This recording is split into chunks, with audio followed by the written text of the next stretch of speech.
Blog Talk Radio.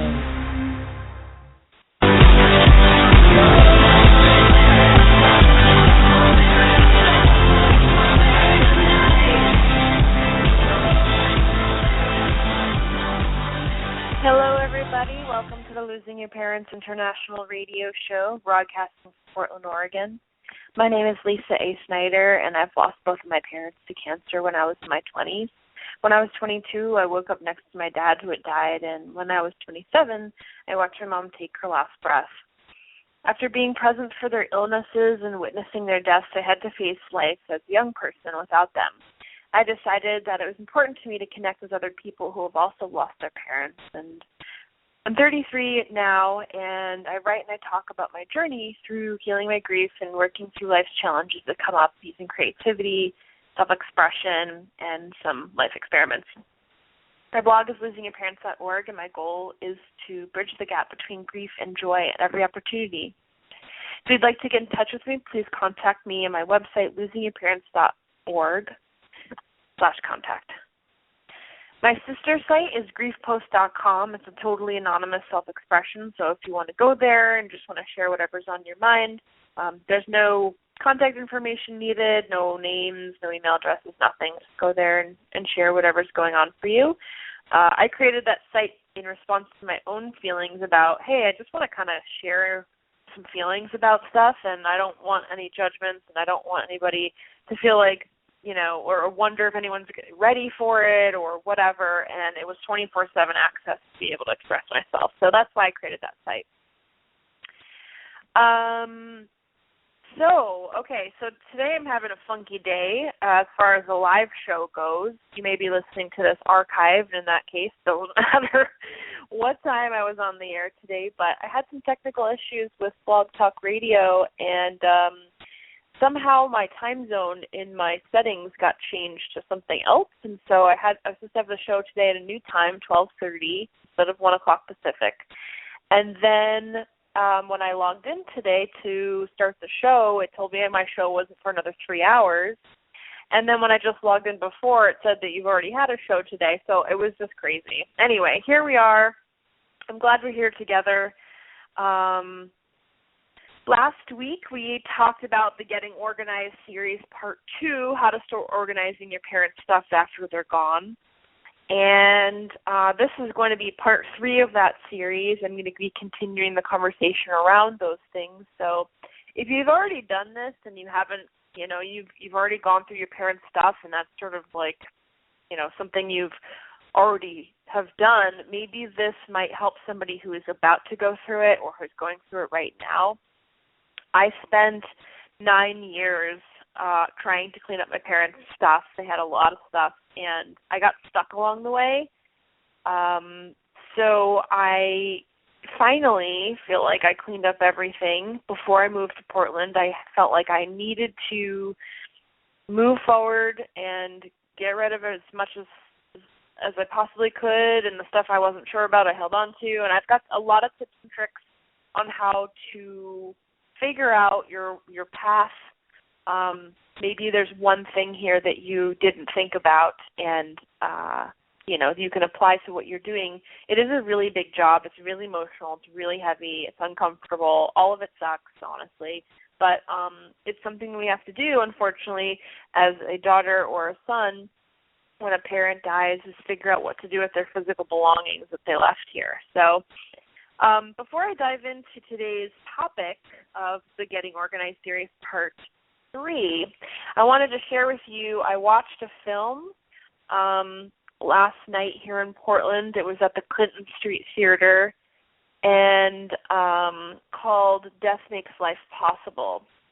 And they interviewed a bunch of people, a lot of scientists, but there was definitely some spiritual people who were interviewed as well. And they interviewed all kinds of opinions about what happens after we die. There was people talking about their own near-death experiences. They also interviewed and talked to mediums, psychic mediums, about the information that they receive from people who are here and people who are not here. And there's this thing here in Portland called death cafes.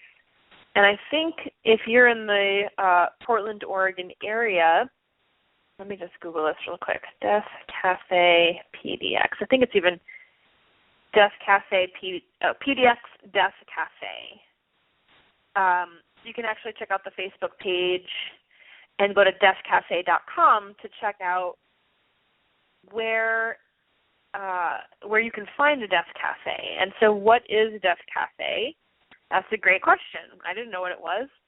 But the objective is to increase awareness of death with a view to helping people make the most of their lives. They put in parentheses finite lives. So a Death Cafe is a group directed to discuss death with no agenda, objectives, or themes. It's a discussion group rather than grief support or counseling sessions. So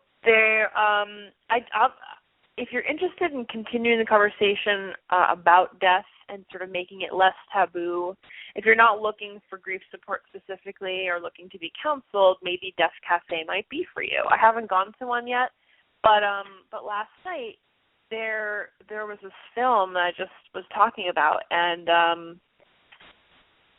it was very moving. It was very moving to talk about death because it's such a taboo subject for so many people. And it was moving to learn about places that you can talk about death and open up the conversation around what happens after death and continuing the conversation with your parents or anybody who is also deceased. I'm really interested in learning more about near-death experiences, what other people feel like they believe in, what happens after this life. But I definitely come to the table with that feeling and idea that this isn't the end. This is some kind of weird physical realm where we experience emotions and a human experience, and feelings are in the heart of everything we do, and connecting with other humans is a part of this journey here. And we're all trying to just learn how to live and learn how to love and learn how to be in this weird body space that we're in. So check that out, deathcafe.com, and let me know what you think. If you end up going to one, let me know. Shoot me an email, lisa@losingyourparents.org. All right, so today let's talk about our topic. Last week we talked about, do you have help? Do you need help? We talked about what kinds of things you might come across, and I was looking at what other people had to say about and suggestions, and I wanted to pull from a few resources. One of them is, this is specific to photos. So if you have a bunch of photos that you're like, okay, I've decided that I want to do something with these, there are a lot of photography or photo places that you can get your photos scanned, and they will put them on discs for you, and then you can sort of dispose of the actual photos, or maybe there's some things you just want to hold on to. And I want to share with you some of those resources that I found. I got a great link here from techhive.com, and they have a best and worst services list, which I want to share with you. I'm just going to pull this up real quick. So they rated the Scan Cafe, it's just called Scan Cafe, the best overall, lowest prices, the best image quality, and fast downloading options. That was some of their strengths. Some of the weaknesses were the scans and the order returns weren't well organized. Turnaround time was approximately 19 days, and the cost for 3 slides, 3 negatives, and 3 prints was $24.14. That kind of sounds like that's a lot of money. I don't know. I would highly recommend, if you're going through photos and this is one of those things that you're struggling with, check out these websites that I'm going to list off here and then just get a feel for them, Take in the information. You can also check out techhive.com or just Google TechHive best and worst services for digitizing your photos, and you'll find this article here. So the next one they suggest, the easiest to use, is GoPhoto. The strengths were that it was very user-friendly, among the least expensive services and that the image quality was good. The weaknesses, they said that the slide and negative scanning maxed out at 2,000 dpi, which actually isn't too bad. You may not know a lot about DPI, and when you get your photos scanned, you want to get them in like as large of a file as possible so that you can do whatever you want with it. If you have a photo and it's only scanned in like 72 DPI and you try to print it out and you're trying to make like a big poster or something, it's going to look very pixelated. So ask questions when you talk to a human at one of these places about the scanning quality. They can probably tell you a little bit more about what their scanners can and cannot do. Let's see. Turnaround time is about 14 days. I'm not going to go over the pricing here because it doesn't make any sense to, but I'm just pulling out what I feel like is important information. Best scanning and order status options, My Prints. The strengths were best resolution options, real-time order status updates, and good image quality. Weaknesses were that it was expensive, the order form was confusing, and that no prior notice of shipping charges were applied. Turnaround time was approximately 19 days. Most versatile, Scan Digital. Their strengths were widest range of scanning and digital and delivery options. The weaknesses were slowest turnaround time and worst overall image quality. To me, it kind of sounds like maybe that's not not the best place to go, but check it out. Remember, always go with your instinct on decision making along the way. Fastest turnaround time. TechHive rated Scan My Photos as the fastest turnaround time. The strengths were very, very fast turnaround, decent image quality. Weaknesses, it was expensive unless you order in bulk. They said that the site was confusing and limited delivery options, but the turnaround time was 5 days, which is pretty cool. And then they have a little chart here on this TechHive website that's kind of easier to visualize what their strengths and weaknesses are of these 5 things that they mentioned. So I also found scanmyphotos.com. Did we already mention this? Oh, that was the last one. Yeah. They also do other things like scanning negatives and slide scanning and photo scanning, VHS to DVD, 8mm to DVD, and photo restoration. And then the other option I wanted to put out there to you is to remind you of one of the businesses I talked about a few weeks ago in part 1, which is Blue Moon Photo. So they're located actually in Portland, Oregon, here near my home. And they've been around for a while, and they also will do scanning from all over the world, I guess. So that's a little tips about photos in particular. Let's go back to some of the basics here about going through stuff. So you want to remember to avoid trying to get it all done in one go. So you want to pace yourself, maybe even put it in your calendar, like today I'm going to work on for an hour or one box or something. I had mentioned last week that I used to get super tired after even just working for an hour or two in there, and I would kind of max out at 2 hours.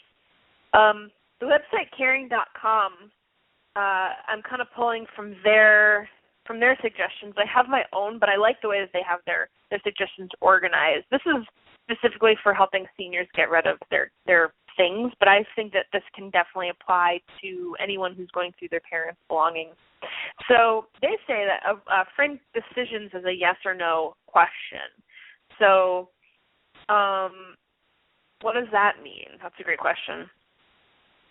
You might want to say to yourself, if you find a bunch of pots and pans, you pulling out each one and looking at it and be like, can I use this? Yes or no. Can anyone here in the room use this? Yes or no. Is this something that has rust stains on it, or maybe yes or no? Should I throw this away? Yes or no. There's a lot of questions to ask yourself, but you can make it easier to go through things faster if you're framing it in yes or no questions. one of the suggestions is to use your new space as a guide. So the new space meaning, where are these things going to go to? So if you're taking on everything and no one's helping you, which I hope isn't the case, I hope you do get someone to help you, and it's going to your new apartment or your new house or anything like that, you may want to consider what space is this going into? Is it going to fit in my apartment? Is it going to fit into my house? Is it going to fit into my base? Consider where these things are going to go to. I think that they're using this as maybe someone is going to assisted living, and I think that's why they have this listed here, but I think that also you can apply this to your own life situation. They suggest banishing a maybe pile. I don't know. I actually feel like maybe is okay. It can really hold you back, but if you're having a really hard time and it's really hard to say yes or no to something, a maybe pile might be helpful, and then you can get someone to help you go through the maybe pile. But don't let the maybe pile up to be too big.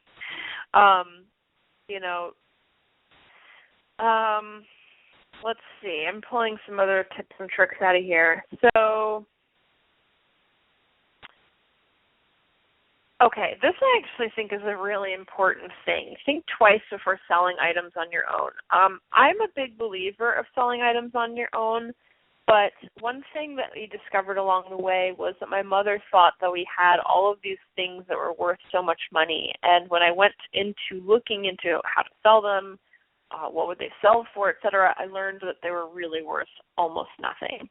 And it was really disappointing because I thought at least I could, make some money because I wasn't working for a while. I had like one client at the time, and that was really helpful. But I just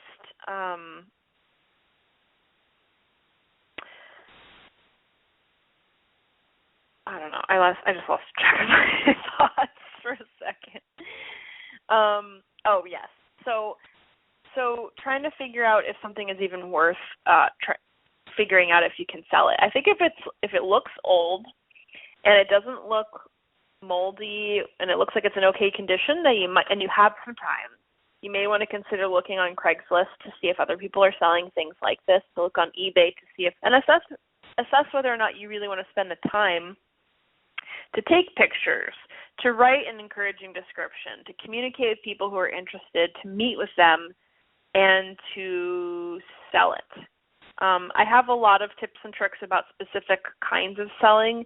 I think next week will be my Craigslist-specific selling. I did a lot of Craiglisting and choices around that. So I'll save the Craigslist conversation for next week. If you think something might be of high value, you might want to consider getting it appraised. So if you find jewelry or diamonds or something you think is a diamond, like my mom had some jewelry that she thought were diamonds, and what you can do is you can go into any jewelry store, ask to say, hey, I have some jewelry here. Can you test to see if this is a real diamond? You may want to consider going to those places that say we buy gold, because they welcome people kind of walking in the door with the option of like buying things, and they will probably have a little diamond tester, and it really looks like a fancy pen, and they put it on the diamond and it beeps if it's a real diamond. It doesn't beep if it's not a real diamond. They will also check out your gold if you have gold to sell, and silver. Those are the two things that they really look for. Some places will weigh out the gold and they will include the stones. Sometimes they will not include the stones. I mean, stones can be heavy. And if they are, if they're weighing things for you, some places obviously don't want to, pay you for something that isn't gold. So talk to them about how they deal with their weight, if that's concerning to you. And if you really truly believe that you do not want the jewelry anymore and nobody in your family wants it and you don't want to save it and melt it down, to make it something new, then maybe going to those places is an option. And you may want to ask your friends and family, have you been to any places, and can you recommend any places? There's one place that I really liked going to when I lived in Hamilton, New Jersey, and they were great. I knew I can trust them. I knew that I was going to get decent pricing. One thing to note is that a lot of places will take your license, and they'll also make a police report, which sounds really scary, but it's not. It's just to make sure that this jewelry isn't stolen, and they hold on to that for a certain amount of days. Sometimes they'll give you a check. Sometimes they'll give you cash.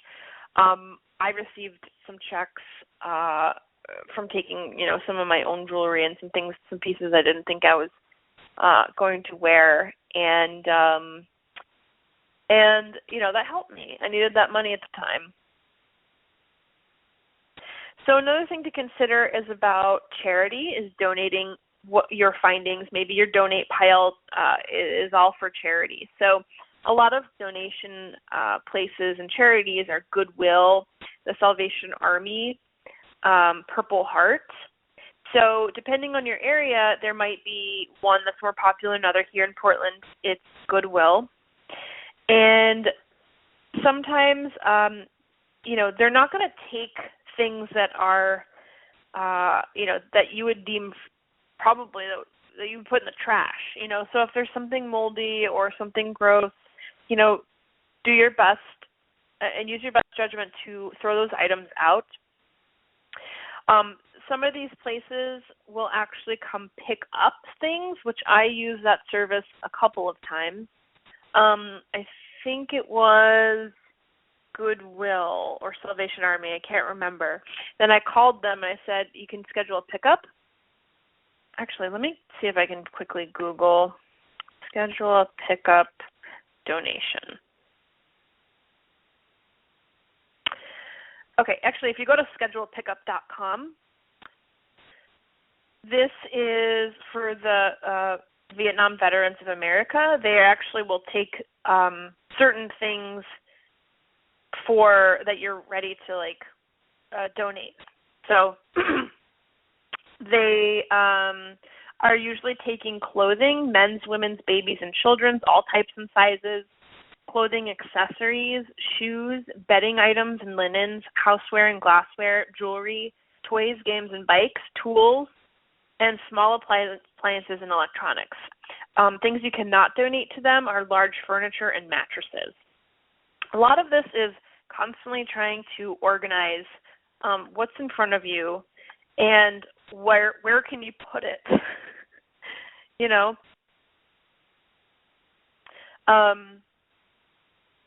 So food for thought. Sometimes, actually, a neighbor of mine did this last week. Just put a bunch of stuff on the lawn if it's a high traffic area. Not like all over the lawn, but in a box, making sure that it's weatherproof, or you're putting it out on a nice day and saying free. If it's stuff that you're I don't know if I can donate it, or if I don't have time, or you just want people in your neighborhood to kind of take stuff, that's an option too. You can put that stuff in a box, put it on Craigslist as free. Maybe you don't want to put your home address on there, but maybe, free box of tools, whatever it is that you're giving away, and then put the cross streets, so that definitely helped. I had a lot of stuff that I was I don't know what to do with this, especially heavy furniture, people, free couches. Some places actually charge to take away. If we were to get a couch taken away, it would cost $45 here. So I think there's a lot of people who are giving away free things because they know that they only have a certain amount of space in their garbage, and that the garbage people will charge extra for anything outside of that. So a note about if it's chipped, broken, or stained, or moldy, just toss it. Charities don't really want Christmas lights that don't work, clothes with holes in it, Tupperware that doesn't have a lid to it. It's just they can't do anything with it. They can't sell it, and it's not useful to anybody. So you just have to let go and throw it away. there's a cool place here in Portland. There's a lot of cool places in here that you can donate things to, and you might have the same situation or setup in your neighborhood. There is a tool library here in North Portland, and tools can be donated directly to them. Libraries don't really want to take books, but there are. You can try and see if the books are worth anything on Amazon, and then sell them through there. I might be able to talk about that during my Craigslist conversation with you. And so things to think about also about what to do with them. Recycling specific items if it's not worth donating. Old spices, junk mail, magazines, outdated medications, unused toiletries, plastic food containers, candles, stuffed toys, the contents of a junk drawer. You might just want to throw it out. Or, if you feel like, I really want to spend time recycling these things, like spend time recycling them. Put them in your recycling bin if they are recyclable with, like, the mail and, old magazines and stuff. There's a service called 1-800-GOT-JUNK and 1-800-JUNK-USA. So they actually come to you, and I think you have to pay for them to take away the junk or whatever, to take away the donations. But they'll take everything. They'll take everything. So if you don't want to deal with it, just hire one of those companies. That's actually something that you can do. And I had also mentioned maybe you hire an organizer that helps you, maybe even just like 2 hours a week or something. I've actually had an organizer in here twice already just to help me with some papers. And, I'm definitely like organized digitally, but as far as papers go, it just is like just something that I don't like dealing with. I don't like having a stack of papers. I don't know if you do, but I definitely do not. So let's see where we're at in our show time here. We got 2 minutes left. If you have questions or something specific you want to ask me about getting rid of your parents' stuff, please let me know. There's another website I wanted to share with you. It's called caringtransitions.com. And I think they're nationwide. Let's see, our locations. Oh, you have to put in your zip code here. So what kind of services do they offer? They offer senior relocation. So if a parent is still here with us and they are being relocated to assisted living, that might be helpful to hire a company like this to help you downsize. They also do estate sales. Online auctions, and they also They help you with decluttering, organizing, and right-sizing. What is right-sizing? I don't know what that means. But a company like this might be helpful to help you get organized as well. So I really appreciate you listening today. Tune in next week. Hopefully my time zone situation is all settled. My new time is actually going to be 12:30 p.m. during the Pacific time. So that's 3:30 Eastern. And, of course, you can always listen to these archived on iTunes or on blogtalkradio.com/losingyourparents. Thank you so much for listening. I really appreciate your time and energy. And feel free to reach out at any time. Take care.